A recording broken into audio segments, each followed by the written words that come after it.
बघा आता मी तुम्हाला हे 2 फोटो दाखवतोय. या फोटोच्या नंतर हे सर्व मीटअपसाठी दाखवतोय मी. ह्याच्यानंतर आपली रेसिपी चालू होईल आणि रेसिपी कधी चालू होईल ते तुम्हाला आता स्क्रीनवरती टाइम दिसेल. जर तुम्हाला फक्त रेसिपी पाहायची असेल तर तुम्ही त्या टाइमवरती तेवढ्या टाइमवर दाबून तुम्ही रेसिपी पाहू शकता.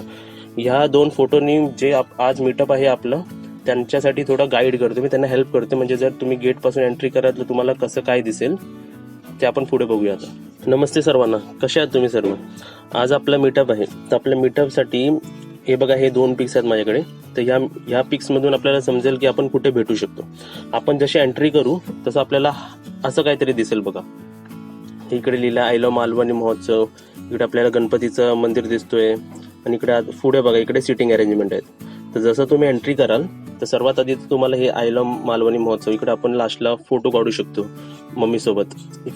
इकडे सुद्धा आपण भेटू शकतो. आणि तुम्ही डायरेक्ट इकडेच आहे सरळ सरळ चालत बघा. आणि इकडे बघा शॉप्स पण आहेत बाजूला. म्हणजे फ्री टाइम मध्ये तुम्ही इकडे एक्सप्लोर करू शकता. इकडे तुम्ही सर्व दुकानात काय काय भेटतं ते बघू शकता. आणि तुम्ही बघा इकडे मम्मी आणि आम्ही इकडे कुठेतरी असणार. मी तर इकडे उभा राहील बाहेर कुठेतरी तुम्हाला वेलकम करण्यासाठी. आणि मम्मीला आम्ही इकडे बसू बघा इकडे चेअरमध्ये. आता दुसऱ्या पिक मध्ये दाखवतो. हे बघा हे चेअर्स आहेत. आपण इथे कुठेतरी बसू शकतो. म्हणजे तुम्हाला या पिक्स मधून मी जर एक्सप्लेन केलं की कसं असणार आहे ते, कारण फर्स्ट टाइम जे जातात आहे त्यांना माहिती नाही पडणार. बघा हे आपलं एंट्री गेट आहे. इकडे सरळ सरळ जायचं असं. हे बघा इकडून एंट्री अशी. मग इकडे आपल्या सिटिंग अरेंजमेंट आहेत. हे आपल्या सिटिंग अरेंजमेंट आहे बघा असं. तर आपण इकडे पाठी कुठेतरी बसू शकतो.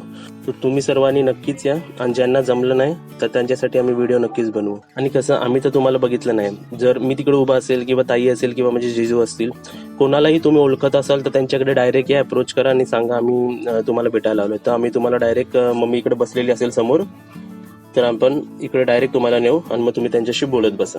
आम्ही तिथे 5:30-6 पर्यंतच पोहोचू. आणि म्हणूनच या कारणासाठी मी हा व्हिडिओ जरा लवकर टाकतोय. म्हणजे जे माणसं बघतील त्यांना समजेल की आम्ही म्हणजे ते कसं एंट्री करायचं, एंट्री केल्यावर काय दिसेल आणि आम्ही कुठे असू. आपण इकडे सुद्धा लास्टला फोटो काढू. हे आय लव्ह मालवणी महोत्सव लिहिलंय. इकडे गणपतीच्या मंदिराच्या इकडे पण सुद्धा आपण बसू शकतो. आपण तिकडे बोलू शकतो. आणि तुम्ही इकडे चेअरच्या इकडे तर नक्कीच मम्मी सोबत बोलू शकता. चला मग तुम्ही सर्वांनी एकदम व्यवस्थित या आणि आपण तिकडे खूप एन्जॉय करू सर्वांनी. असा नाश्ता बनवायचा मस्तपैकी, झणझणीत पण असतो आणि चांगला कुरकुरीत पण असतो. अशी घट्ट एकदम बनवायची, थोडंसं पाणी टाकून आणि थोडं आहे ना चांगला असं गरगरीत करून ठेवायचं. 5 मिनिटं झाली आहे बरोबर. तर त्याच्यासाठी आहे ना मी एक दुधाची पण पिशवी घेतली आहे बघा. खूप मस्त एकदम टेस्टी झालेली, कुरकुरीत झाले, थोडे पण नरम नाही लागत आहे.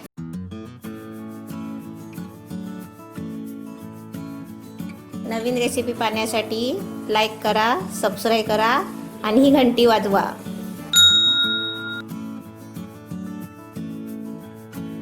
नमस्ते, मी स्नॅक बनवते.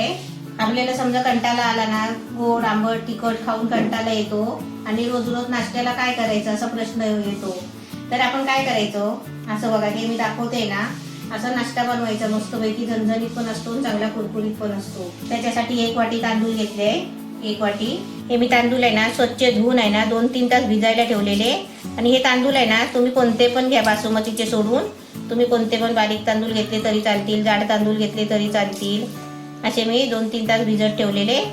त्याच्यासाठी थोडी कांद्याची पात घेतली, कोथिंबीर घेतली, ही 2 हिरवी मिरची कापून घेतली, हे 3 बटाटे मी उबलून घेतले म्हणजे शिजवून घेतलेले आहे, 1 चमचा आलं लसूणची पेस्ट, 1 चमचा जिरं, अर्धा चमचा बेकिंग पावडर आणि आपल्याला चवीपुरतं मीठ घ्यायचं आहे आणि तळण्यासाठी तेल. आता मी पहिला आहे ना हे तांदूळ मिक्सरला लावून बारीक पेस्ट करून घेते. आपल्याला पाणी टाकून याची आहे ना बारीक पेस्ट बनवायची आहे. आपण तांदूळ आहे ना 2दा लावायचे असे थोडे थोडे करून, मग चांगले होतात. आता हे पाणी तुम्ही नाही घेतलं तरी चालेल आणि घेतला तरी पण चालेल. आपले तांदूळ स्वच्छ असे 2-3 पाण्यामध्ये धुवून ठेवले ना की ते पाणी वापरलं तरी चालेल. हे तांदळाची पेस्ट करून घेतली आहे, मिक्सरला लावून घेतली आहे बघा. एकदम घट्टशी अशी करून घेतली आहे पाणी टाकून. आणि बटाटे पण सोलून घेतले. बटाटे आता मॅश करायचे आहे. बटाटे किसायची नाही, अशी आपल्याला मॅश करायची आहे. बटाटे चांगली मॅश करून घेतली आहे. आता त्याच्यामध्ये हे आपण तांदळाची पेस्ट वाटली आहे ना ती याच्यामध्ये मिक्स करायची आहे. आता ही आपण तांदळाची पेस्ट बनवली आहे ना ही त्या बटाट्यामध्ये टाकायची. बघा किती घट्ट बनवली ती. अशी घट्ट एकदम बनवायची. थोडंसं पाणी टाकून आपल्याला याच्यामध्ये आता बेकिंग पावडर टाकायची आहे. अर्धा चमचा टाकलाय. आता हे आपल्याला सगळं मिक्स करायचं आहे. त्याच्यामध्ये थोडं पाणी टाकायचं आणि थोडं आहे ना चांगलं असं गरगरीत करून ठेवायचं. थोडं थोडं पाणी टाकायचं. आपल्याला जास्त पण पातळ नाही करायचं आहे. पाणी थोडा थोडा टाकत आहेत ना, असं थोडं थोडं टाकायचं आणि मऊ करायचं जरा. कारण ते तांदळाची आपली पिठी पण बनवली ती पण आपली चिकट असते, बटाटा पण चिकट असतो.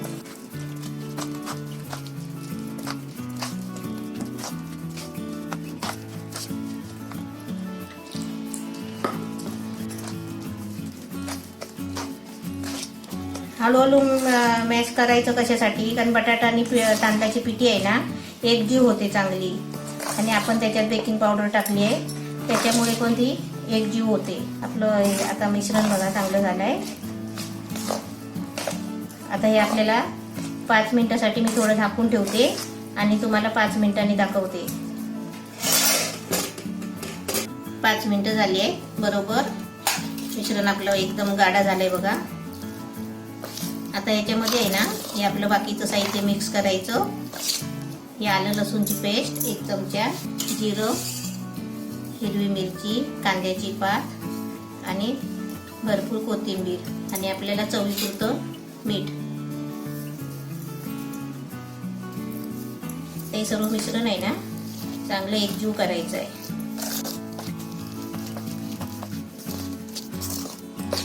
आपलं मिश्रण एकदमच गाढा झालाय बघा. पण थोडं पाणी टाकते आणि आपण सुका सुका केला ना तर ते जास्त चांगले फ्राय नाही होणार. थोडा मिश्रण असं थोडा घट्ट पातळ असेल ना तर आपलं फ्राय चांगला होतो, आतून पण क्रिस्पी बनतो.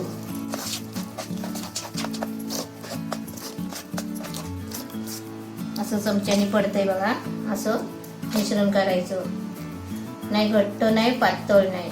हे मी आता पिशवीत भरून दाखवते. तर त्याच्यासाठी आहे ना मी एक दुधाची पण पिशवी घेतली आहे बघा. पण मला ही घीची पिशवी भेटली. घीची बॅग आहे. असे त्याला कोपरे असले पाहिजे पिशवीला. कोणती पण तुम्ही पिशवी वापरा पण त्याला असे कोपरे असायला पाहिजे. तर मी आता आहे ना ही घीची घेणार आहे. घीची नसली असती ना तर ही मी दुधाची घेतली असती. आता घीच्या पिशवीमध्ये आहे ना हे मिश्रण आपल्याला भरायचं आहे. असं बॅगेत आहे ना राहिलं एवढं मिश्रण भरायचं आणि वरती असं पकडायला जागा ठेवायची.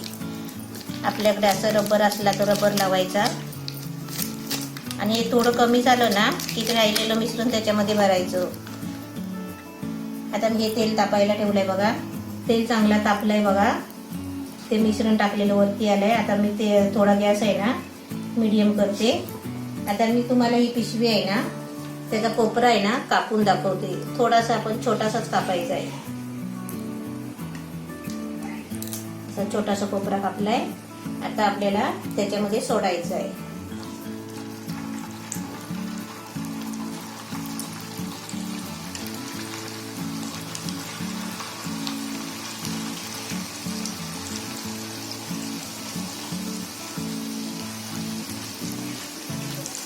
आपण याचा आहे ना आकार तुम्ही तुमच्या पद्धतीने कसा पण देऊ शकता. आता हे तेलात सोडल्यावर मी गॅस परत फास्ट केलाय. तेलात सोडले ना की लगेच आपले ते वरती येतात. वरती आले की लगेच फिरवायचे नाही.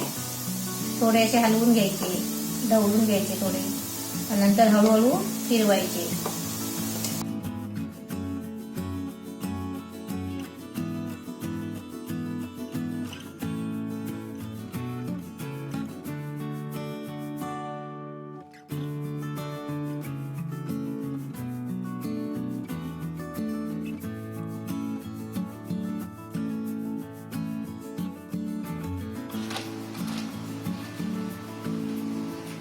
एकदम खुसखुशीत आणि कुरकुरीत पण झाले. आता तुम्हाला टेस्ट करून मी दाखवते.